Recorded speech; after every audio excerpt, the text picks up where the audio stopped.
Jack grey എന്ന demon നാട്ടുകാരവനെ നരകതുല്യമായ ഒരിടത്തേക്ക് പുറന്തള്ളി. അവിടെ തണുത്തുറഞ്ഞ ഇരുട്ടിൽ അവൻ അസ്വസ്ഥനായി കഴിഞ്ഞു. ഭൂമിയിലേക്ക് തിരികെ വരാൻ അവൻ ദൈവങ്ങളോട് അപേക്ഷിച്ചു. പ്രകൃതിയുടെ ഗർഭപാത്രത്തിൽ നിന്ന് വസന്തകാലത്ത് പൂക്കൾ വിരിയുന്നത് പോലെ താനും പുനർജനിക്കണമെന്ന് അവൻ ആഗ്രഹിച്ചു. ഏതു രൂപത്തിലായാലും ഏതു പേര് സ്വീകരിച്ചായാലും നീ തിരികെ വരൂ, നിന്റെ കളി തുടങ്ങും എന്നിങ്ങനെ നിൽ വില്യം ബി എന്ന ഒരാളെഴുതിയ കവിത കാണിച്ചുകൊണ്ടാണ് ഈ ഒരു സിനിമ തുടങ്ങുന്നത്.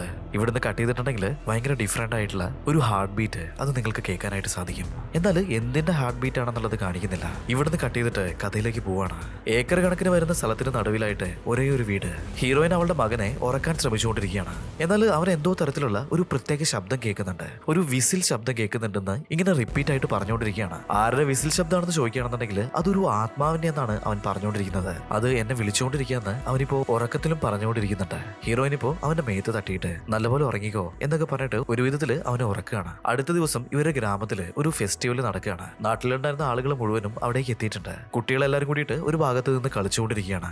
അങ്ങനെ എല്ലാവരും നല്ല സന്തോഷത്തിലാണ്. ഇപ്പൊ നമ്മുടെ ഹീറോയെ നോക്കുകയാണെന്നുണ്ടെങ്കിൽ അവൻ ഹീറോയിന്റെ മടിയിൽ കിടന്നിട്ട് വളരെ സമാധാനത്തോടെ അങ്ങനെ ഉറങ്ങിക്കൊണ്ടിരിക്കുകയാണ്. പെട്ടെന്ന് ആരോ അലറി വിളിച്ച് കരയുന്ന പോലെ ഒരു ശബ്ദം കേൾക്കുന്നുണ്ട്. എന്താന്നുള്ളത് ഇവർ പോയി നോക്കുന്ന സമയത്താണെങ്കിൽ ആ ഒരു നാട്ടിലുള്ള ആളുകൾ മുഴുവനും അവിടേക്ക് നോക്കി ഇങ്ങനെ കരഞ്ഞുകൊണ്ടിരിക്കുകയാണ്. ആരോ ഒരു ചെറിയ കുതിരക്കുട്ടിയുടെ കണ്ണിലേക്ക് ഒരു കമ്പ് കുത്തി കയറ്റിയിട്ടുണ്ട്. ആരാണ് അങ്ങനെ ചെയ്തതെന്ന് നോക്കുകയാണെന്നുണ്ടെങ്കിൽ അത് മറ്റാരും വരുന്നില്ല, നമ്മുടെ ഹീറോയുടെയും ഹീറോയിന്റെയും മകനായിരുന്നു. അവനിപ്പോ അവിടെ നിന്നൊക്കെ മാറിയിട്ട് മറ്റൊരു സ്ഥലത്ത് വന്നിട്ട് അങ്ങനെ തനിച്ചിരിക്കുകയാണ്. ഹീറോ ഇപ്പൊ അവിടേക്ക് ഓടി വന്നിട്ട് എന്താന്ന് ചോദിക്കുന്നുണ്ട്. എന്നാൽ അവൻ പ്രത്യേകിച്ചൊന്നും പറയുന്നില്ല.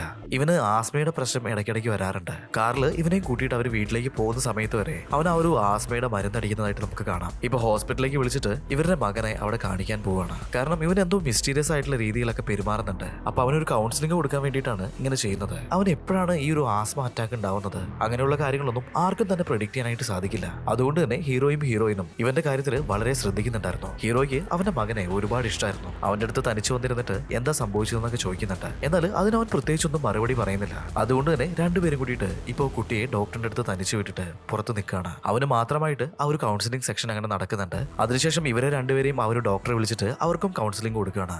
ഡോക്ടർ ഇപ്പോ അവരുടെ മകനെ പറ്റിയിട്ട് അവരോട് ചോദിക്കുന്നുണ്ട്. അവൻ 1.5 വയസ്സാവുന്നത് വരെ ഇവർ സിറ്റിയിലായിരുന്നു ഉണ്ടായിരുന്നത്. ഈ ഒരു പ്രോപ്പർട്ടി നമ്മുടെ ഹീറോയിന്റെ അച്ഛന്റെ പ്രോപ്പർട്ടിയാണ്. അവിടെയുള്ള ചെലവുകളൊന്നും താങ്ങാൻ വയ്യാത്തതുകൊണ്ട് തന്നെ അവരിപ്പോ ഇവിടെ വന്ന് സെറ്റിൽ ആയതാണ്. എന്നാൽ നമ്മുടെ ഹീറോയ്ക്ക് ഇവിടേക്ക് വരാനായിട്ട് ഒട്ടും താല്പര്യം ഉണ്ടായിരുന്നില്ല. ഹീറോയിനെ ഒരുപാട് നിർബന്ധിച്ചതുകൊണ്ട് മാത്രമാണ് അവർ ഇവിടെ വന്നിട്ട് സെറ്റിൽ ആയിട്ടുള്ളത്. അവൻ ഉറങ്ങുന്ന സമയത്ത് ജാക്ക് റേ എന്ന് പറഞ്ഞിട്ടുള്ള ആ ഒരു ഡീമനെ പറ്റിയിട്ട് അവനിടയ്ക്ക് സംസാരിക്കാറുണ്ടെന്നൊക്കെ ഹീറോയിൻ ഇപ്പോൾ ഡോക്ടറിനോട് പറയാണ്.